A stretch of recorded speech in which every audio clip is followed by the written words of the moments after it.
Her heart was burning, with anger, with longing, with sorrow, with betrayal. Rejected, severed, discarded. She never wanted to leave home. What she wanted never mattered. Silhouettes were lined up in front of her. Her siblings, 6 of them. Her parents standing tall in front of them. White glowing eyes, sad, defeated. Behind them, uncounted silhouettes, vague and blurred. Eyes are black, angry and hateful. You have taken too much. You have been sheltered too long. We do not need you. We do not want you. Go. Go far, far away. There is no place for you here. For none of you. By her side stood 2 more figures, taller, wider, stronger, braver, better. She was in their shadow, small, blue, shiny. Little Sapphire, glass gem, fake gem, pretended to her name. The other little figures, standing in the adult shadow, evil eyes, cackling laughter. Dirt Gem was going to die. She won't last a week. I think she will be a beggar. She makes a good beggar. So sad. Look, it's a working girl in a few days. Hey, broke gem, remember to ask for rags first. It will only be a few copper. Then in a flash her world changed. Buildings everywhere. Tall. Imposing. So many people. Everything moving so fast. So much noise. When she looked left, there was no one there. She looked right. No one there. Fear. Apprehension. Like a toddler, she stepped forward. The world flashed. She was knocked for a loop. The world spinning. Loud shouting. Signs. People. All flashing by in a blur. She was shoved again and again. Thrown to the dirt. Pushed around. Do you want a candy? Pies are only 3 copper. 5 copper a night, cheapest around. You shouldn't be out this late. Don't you want a dagger? Faster and faster the world spun. She grew dizzy, then fell to her knees. The world darkened to pitch black, the tiniest speck of light on the ground in front of her. Nothing but a few copper. She felt her heart drop, her stomach churn. She had nothing. She was alone. Everyone was laughing or cussing. It was all she could hear. She crumpled into a ball around her pittance. All she had, all she was, a few copper and a fake gem in the gutter. Then light. Golden light. The sky was bright. Above her 2 glowing silhouettes. White faces, blue eyes. And a golden gift. A delicious smell. Food and kindness. Friendship. Family. Home away from home. Then a package in her hands. The silhouettes pointed. Into the maze. Into the buildings. The frightening city where she did not belong. Nowhere she belonged. You want food? You gotta work. It's a good job, just do it. Get on with it. I can't help you. Be brave, okay? It will all be fine. Work hard. Maybe we can get a place to sleep today. With fear she stepped forward, then ran, then jumped. She shot between the buildings, winds roaring as she flew. A blur of doors, people, houses, buildings, alleys, packages, letters, poor souls, rich souls, kind souls, cruel souls. So many people, strangers all. Such a big world, opening slowly, a massive city seen from above. Streets bright with light, paths from here to there, all over the place. So much there, so little hers. Nothing was hers, not even theirs. Above her, the bright white silhouettes arguing back and forth. We cannot afford that. I know, but we need a place to live. And we need to make more. My hands are blistered. We work all day, every day. What more can we do? The world moved on. The figures grew darker. Arguments, shouting, hunger. Icy darts fell from above. The rain. The cold. Winter was coming for them. Nothing was theirs, not even dinner. The arguing continued, grew louder. Louder. In the background, as Sapphire kept delivering packages. Faster, smarter, more. She was a huntress. Buildings, trees, what does it matter? If she only worked harder. In her hands, a silver. She held it up to the arguing figures. I made a little extra. Will it help? Yes, Sapphire. Everything helps. The work continued, grueling, back-breaking. The figures beside her, once tall and proud, slumped and sagged. She was so very tired, she couldn't go that fast. No one could. She was cold. She was hungry. The icy spears peppered her form as she shrunk down. She couldn't do it. She was too weak, too frail, too young. I haul crates all day. I can't keep doing this. My hands are blistered and burnt. The pain never stops. If we don't figure something out, we will freeze to death. We will figure something out. Will they even burn us if we don't? Not fat enough to bother with. The days trudged on, getting colder and colder. So tired, so sore. Darkness descending again. She couldn't help them. She couldn't do her part. Then, a golden light in the dark. She stopped, looking up at the big wall. A poster, a prize, a hope. Voices echoed in her head. You were always, Sapphire. First to the lake. Fly ahead, see what's up there. The world wobbled, and the figures stood above her again, holding out their hands. What did you make? She looked down at her hand. She had a silver and some copper. She reached out her hand and handed over her silver. I am sorry. I will try harder next week. It is okay, Sapphire. It is more than I made. The figures took it unknowing. She bought more food, she rested, and she flew. Every day. She made less and less money. She practiced every day. She watched her siblings grow darker, desperate, thin, gaunt. For me, for them, take the chance, with everything you have, a voice echoed, and her world shook. Her voice, her future, their fate. Take the chance! There is always a chance! What the fuck? Sapphire shouted out as she shot up in bed. Looking around, there was nothing there but the same boring old bedroom. Huh? Came the confused grunt from beside her, followed by a long, drawn-out yawn. What's going on? Nothing. I think it was just nothing. Go back to sleep. Maiko turned to look at her, the sleep never having left his eyes. Just a, vision of the old days, you know? Nothing special. What? Did the pipes sing a song from back in the city?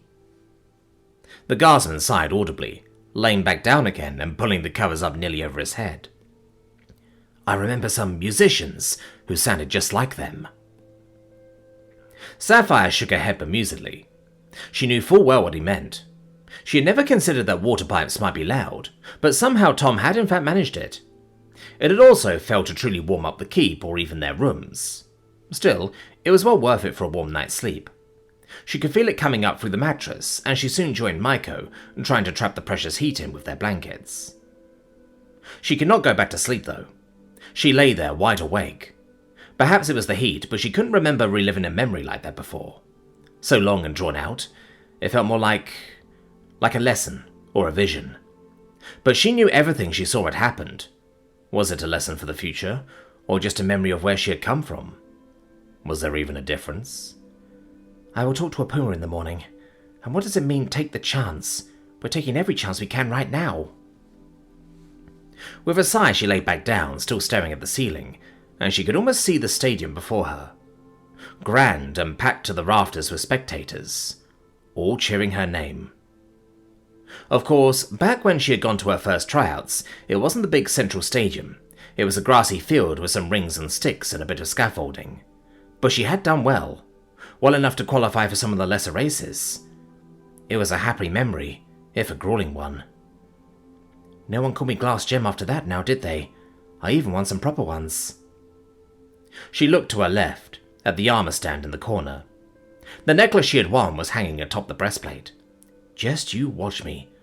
I'll do even better out of this chance. Tom stood outside an unassuming oaken door, one of many lining the hallways of the keep. What troubled him was what lay beyond. Pauline's little personal space. The same room which was sometimes given over to travellers like Volson and the like. Of course, Jelena had been given it back when she first visited, and Pauline had swiftly commandeered it after her superior's departure. She probably just took it to study or copy. Though static sure is a strange place to start, Tom thought to himself, as he raised his hand to knock. "Come in." It came from inside before he even touched the door. "You have been standing there for a while. I assume you have something to discuss, Tom."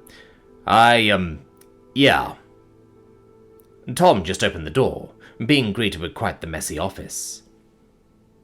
The bed was clear, but everything else was covered in boxes, books, a few lamps, and documents. It was clear to see where many of the copies from the caverns below had ended up. At least the ones Tom didn't have any use for at the moment. There were actually 2 books he recognized as being his, so that was both a little annoying and promising. He had certainly not given her permission to take any of his books or materials. Pauline herself sat behind a small desk she had moved out into the middle of the room, so it could face the door. A chair was placed opposite her for him to sit in, presumably. "So then, speak," she ordered, folding her hands together and waiting, clearly having stopped whatever it was she was working on. "Right, have you seen my book on statics? We've looked everywhere, and I can't find it for the life of me. It's gonna be kind of important for the blueprints for the factory. Rather a lot of the big machines we need to start working on. Well, small machines make medium ones, then we make big, well, I understand the concept, yes. And you say that somehow a book of yours has vanished?" "Well, I'm sure you already know," Tom replied, to which she nodded her affirmation. "It's blue and lime green. Mostly blue, dark blue, I think. We've been looking for days." Pauline made a point of pondering the question, like she was attempting to remember. "No, I do not believe so." "Right, you couldn't take a look around? You have quite a lot of stuff in here, including—" Tom cleared his throat, gesturing towards some of the quite clearly human books. "Ah, yes, you are not using those. I'll be sure to return them before Sapphire is asked to take them up." The forced friendliness in her voice was quite unsettling, almost like she was attempting to deceive him and doing a poor job of it. Tom suspected it had more to do with Jelena's orders to keep her friendly with the Keep Dwellers. "And you know where everything in this room is, of course." "I am an archivist. It is my trade. I take it you doubt me?" "A little, yeah," Tom admitted, looking to what could best be described as a pile of half-unrolled scrolls. The third one from the left at the bottom. "That is a bunch of unsatisfactory work. It is not subject to further record-keeping, not until it is amended." "Right. Anywho, just keep an eye out for it. Without it, your factory is in trouble." Tom, of course, didn't need to actually say that he had contingencies, but still he would be quite miffed to lose such a useful book, even if it tended to induce suicidal tendencies. "I shall make sure to keep an eye and ear out for it," she replied with a nod, taking a slightly more serious tone. That part Tom did believe. Pauline would never do anything to possibly endanger the project, that much she had proven. She would happily sacrifice the lot of them to reach the goal. Except Tom, possibly. But that was only for the sake of future plans. "Yeah, who knows, maybe it's in a box somewhere. We do have a lot of shit around the place." "Knowledge, Tom, we have a lot of knowledge. Have you considered if anyone could perhaps have taken it?" "I mean, people take things all the time, but they tend to ask first." "Taken without permission, Tom," Pauline replied, with a slight twitch in her eye. "I mean, other than Saf, who can read it? I could see Lincoster or you wanting to use it for a bit, but stealing? That doesn't make much sense to me. You would get it if you just asked." He did attempt to be a little snide. Perhaps he could even get her to ask in the future. It would at least let her know what she was most interested in at the moment. "I see. Well, I suppose it must be lost then, if you can think of no one else with a desire for such a rare, esoteric, collectible object." She spoke slowly and deliberately, like she believed he was stupid. Ah, much more familiar. Almost refreshing to have her back, Tom grumbled to himself. It wasn't his fault they couldn't find the damn book. "What?" Tom asked, as dumbly as possible. It made Pauline twitch like he had just dragged his fingernails on a chalkboard, which was quite amusing. "You cannot think of anyone, either within this keep or who has perhaps recently been here, who would have taken such a book?" It was quite clear he was getting to her, the smiling facade falling away. If she didn't know, then he didn't actually have anything else to ask about, so he might as well joke around a bit. Well, Tink for sure, but again, why steal it? Besides, it would take like 5 minutes before he was asking questions about what he thinks it's about. Actually, maybe he did that for the shape charge. Wait, no, silly me, that would be dynamics instead. Oh, but he might not know that. Tom made a point of looking thoughtful at the end, rubbing his beard and looking down at the floor. Right! I will just ask you. She stood up at her desk, clearly not able to take it anymore. Who visited the keep while we slept? Who were they, and why did you not wish for me or anyone else to know their names? I know it was a white dragon and a young person, possibly a woman. I want names. So you can put it on your magic paper to send back to Jelena, yeah? Tom questioned, unbothered by her outburst. He had very much caused that at the end of the day. Not her fault. Precisely. I want to know who had several days, or maybe even weeks of time to learn of what goes on here. This is of critical importance, Tom. Oh, they were just traveling traders. I told them if they stayed quiet, they could come back with more stuff. We're gonna need a lot of stuff. Paulin narrowed her eyes at him, leaning in over the table a little further. A traveling trader with but one rider? Their names? Oh, you know how it is with names and I. Accent is terrible, Their names, Tom. For all we know, you have been cavorting with known traitors, not traders. Oh, I think it was Jewel and, Naden? Something like that. Jewel? How would you spell that? She questioned, looking down to her notebooks and flipping to a fresh page. J-U... In Draconic, Tom. Oh, right. I have no idea. Oh, for the love of the gods! She let out, sitting back down, head in hands. Could you just sound it out, please? So, what do you think it means? Sapphire questioned the old lawkeeper.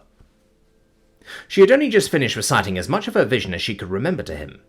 It was clear enough that most of it had simply been memories of her past, but she couldn't ever think of a time it had presented itself like that before. So she had seen fit to seek out the lawkeeper for his interpretation. It is hard to say.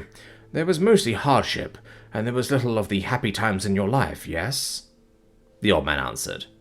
He seemed deep in thought, resting in his comfy armchair. They were the worst years I ever had.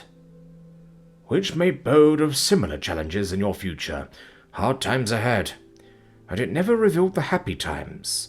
Perseverance may be uncertain. He sounded deathly serious. Sapphire turned to look at the old man. It didn't make sense to her. Things were supposed to be amazing. They were on the verge of making more money than they could have ever imagined. They were sewing silken uniforms for the light's sake.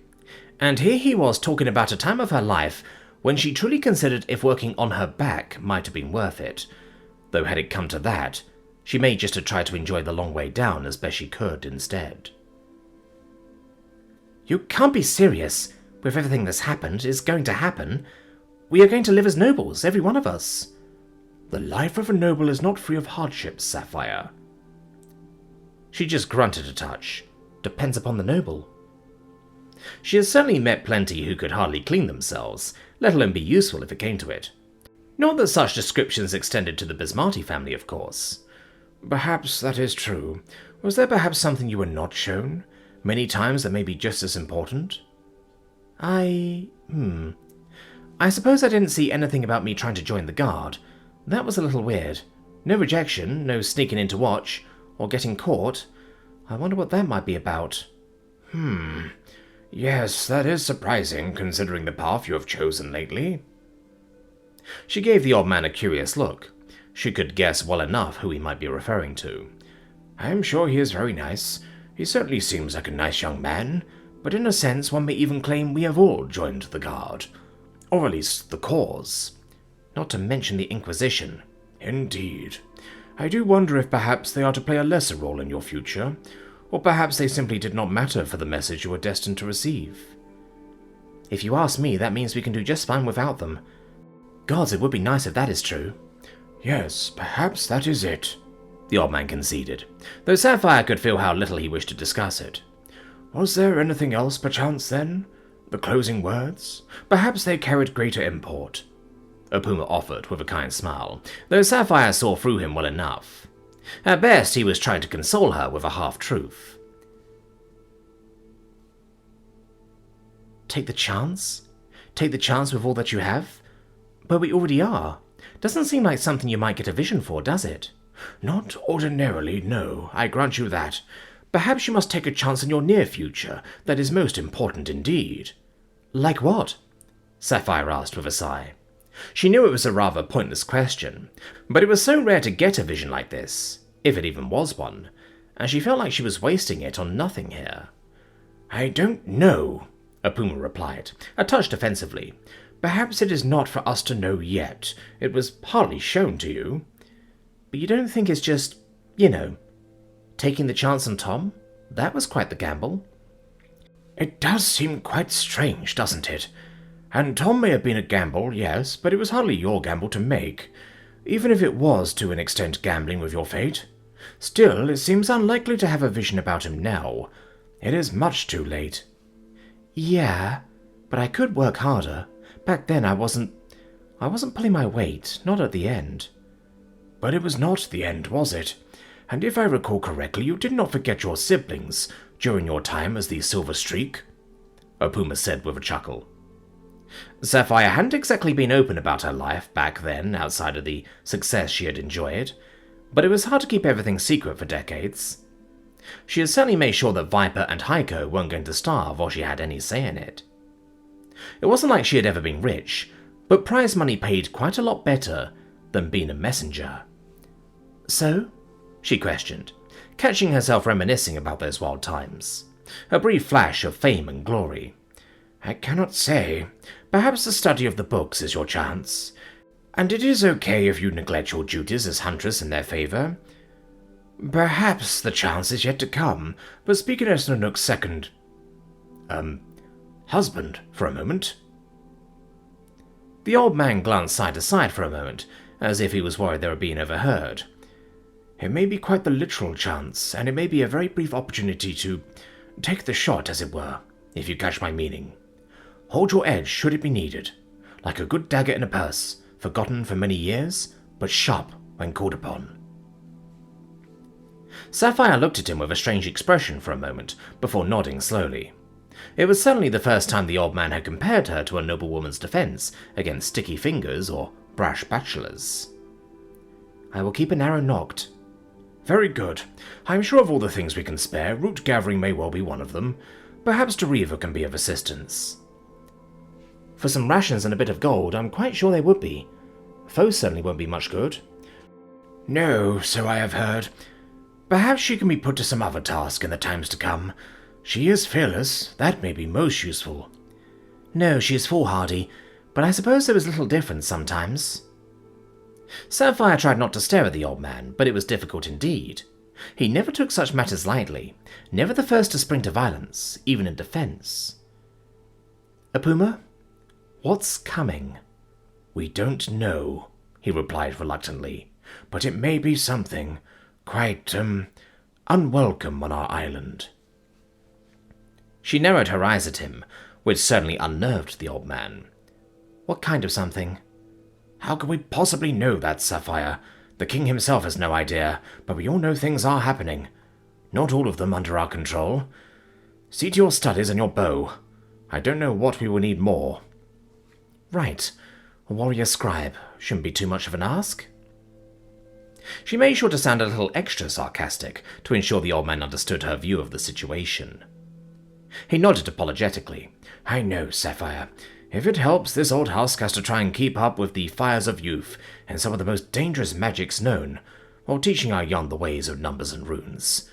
We all carry our burdens these days. Sapphire's expression softened a touch. It was true, of course. They were all working for 2 or even 3 at the keep. Yet it didn't feel like enough. I will try my best. I know you will. Just remember, look for the chance, wherever it may lie. Now, Adita, I need you to calm down for a moment. No. An original, lost, in my workshop. This cannot be. The situation was futile. It had gotten so bad that Tom had to admit that informing the artificer the book was officially lost had perhaps not been an overly wise decision. Informing her that he didn't think he actually had a backup of the exact book, just something similar, had been downright stupid. It had sent the poor woman into a panic that could only be described as the combination of severe autism mixed with decades of ruthless indoctrination. And Tom, being a fellow engineer, hadn't the slightest clue what to do about something like that. She didn't know what to even do with herself either, simply running around the smithy aimlessly, hands clasping the side of her face, breathing rapidly like a small child who just smashed grandmother's queen vase, and Dad was already coming down the stairs. We can lie, can't we? That it was someone else? Do we know who did it? Oh, not that. No. It doesn't work. It was ours. Our shop has lost it. Oh, good heavens. Why are we working with originals and not copies? Calm. It's just a bit of paper. Tom tried again, like he was talking to a wild animal. It had no effect. Things like that happen. We'll be fine. Do you think we just, let her get it out or something? Junior questioned, watching worriedly. She's gonna get tired at some point. Perhaps if we were to take another book and write the name on the cover, all would be well again. Tink offered, unconcernedly, getting a judging look from his son for the trouble. Tink, even if we were to do that, you don't say you are going to do that now, do you? Tom sighed, shaking his head. You've got the subterfuge skills of a dodo. Oh, she hasn't heard a thing, I can assure you. Completely lost in thought. The inventor dismissed. Watch! Adita, I was supposed to tell you. The Inquisitor is here to see you. Tom winced as Adita froze and stared at the inventor. Any logical thought long since departed, and after a moment she simply screamed, which sure wiped the smirk off Tink's face. But that was the only upside. He is joking! He's joking! Tom tried, stepping forward, arms raised calmingly. It is still frozen outside. No one is coming for weeks at the very least. I'm sure of it. It calmed her just enough to get her to back down to just hyperventilating, as Junior started shooing his father from the smithy. The inventor only half-heartedly protested, evidently not quite sure what was happening. I could have sworn. She hardly seems... Who would you stop with the shooing? I can... Out! Junior ordered, pushing his father along towards the door, and the old man relented, ears drooping. Adita was left seemingly at a loss, breath still rapid, eyes darting around the room. Junior might have been the most peoplely person in there right now. Ideally, Tom needed someone more skilled to handle this, like Esmeralda, or even Sapphire. No, don't just pass the shit along. She's just an engineer. Remember the old days. Uni wasn't far off indoctrination. It's sort of the same. Probably. Have you considered alcohol? Adita didn't so much calm down as she just focused on him, expression one of complete non-understanding. Drinking to, forget. Tom carried on with a smile. It can also be quite effective at numbing the nerves. But I did drink. Like you said. Yes, I know. That was training. This is the reason why we drink. Tom half lied. He had certainly never gotten drunk over a textbook before, but there were always other low points along the way. Do you know who doesn't make mistakes? Good engineers? Adita replied on the verge of tears, like her life and dreams were slipping through her fingers. Bad engineers. Oh, and management. Accountants only make mistakes if you bribe them, otherwise it was part of the process. But no, bad engineers make no mistakes. That doesn't make any sense at all, Adita whimpered. Tom stepping closer and laying a hand on her back. Yes, it does, because they aren't actually doing anything. That's how you avoid mistakes. Now, I don't even think we made this mistake. It's just lost somewhere. Or, lost. I'm sure. Like Skitters. Maybe he ate it. Who knows? But I don't get it. See, this is why we drink. Just because it's true doesn't mean we understand. Like some fancy equation. Just input the magic numbers, shake, and ta-da! The bridge won't fall down. Just don't tell the people on the bridge. Okay? I won't. Who? That's the spirit. Now, how about we go and get a drink? Then maybe if you want, we can... I don't know. Find the closest thing we have on the computers, then go ask Pauline if she wants to help make a new one." Yes, sir, of course, she shouted in reply, and wrested herself free. Tom didn't even have the sense to stop her, having thought he was actually doing kinda well with calming her back down. Then as quickly as her smallish frame could manage, she was out the door, and he could hear her thundering down the hallway. What in the... Tom thought to himself, as he stared at the now open door, gears slowly turning. Oh shit! He'd just sent a person having what might best be described as a mental health episode over a book to the archivist who needed to read up on how people worked, so she could understand why threats had a negative reaction. Oh, for the love of... Wait up, Adita, for Christ... Tula's sake? Get back here! He did his best to try and keep up, hurrying out the door. What the devil? Oh, hello, Tom! Tink burst out, standing up against the wall alongside Junior, both looking a touch confused as Tom made his way past. Is she fixed? No, Tink, no, Tom answered with a wince, as he made his way down the corridor to the stairs. That's not how you... Never fucking mind.